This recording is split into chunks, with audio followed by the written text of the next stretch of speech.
म त एमाले हुँ एमाले म त एमाले हुँ म त हामी घन्टी के को घन्टी बिर्ता भत्ता कसले दियो कसले दियो झन् विदेशबाट आएको पैसा हुन्छ केपीओलीले दिएको होइन हाम्रो केपीओलीले हाम्रो केपीओलीले दिएको होइन अब बन्द गरिदेला फेरि चुपचाप एमालेलाई भोट दिनु गरे पनि केही पनि नापिँदैन गरे पनि गरोस् त्यो भत्ता लाउँदा पनि मैले चलाएकै हो पैसा खाएकै हो अझै पनि गर्छु त्यस्तो बुढाबुढीलाई पाल्ने भत्ता दिने भनेको एमाले हो क्या बा होइन त्यो यहाँ भात पकाएर दिएको छैन आफ्नो घरका बुढीले पकाएर दिएको छ कि यसपालि घन्टीमै हाल्ने घन्टीमै हाल्छु हत्तेरी अनि बुढाबुढीले त एमाले हाल्छ नि त हाल्दैनन् अहिले चाहिँ हाल्दैनन् किन किन हाल्दैन विश्वास लिनुपर्छ किन चाहिँ हाल्दैन नि त अब किन हाल्दैन के गरेर एमाले एमाले सन्किएको काङ्ग्रेस नापिएको माओवादी खुल्किएको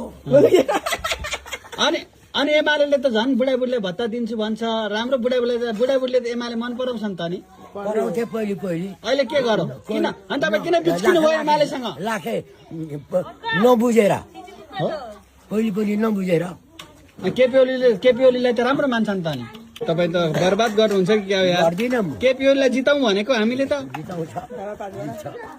कसले जित्छ त नि अब के घन्टीलाई बालेनलाई हाल्ने बालेन शाहलाई जिताउने सबैलाई हो सबैले दियो भने त्यसैलाई जिताउने नि म चाहिँ त्यसैलाई दिन्छु तपाईँ त्यसलाई नि दिने म त बिहान बेलुका बालन शाहलाई नै दिनु पर्ने के छ बा कारण हजुर के छ कारण बालन शाहलाई नै दिने त्यसैलाई के गर्छ भने दिने हुन्छ होइन के बुझेकै छैन हेर्नु न त के गर्दो रहेछ थाहा हुन्छ के मूर्ख मान्छे हौ अलिकति बुझ्नुपर्छ नि यतिको मान्छेले ओहो तपाईँ कति वर्ष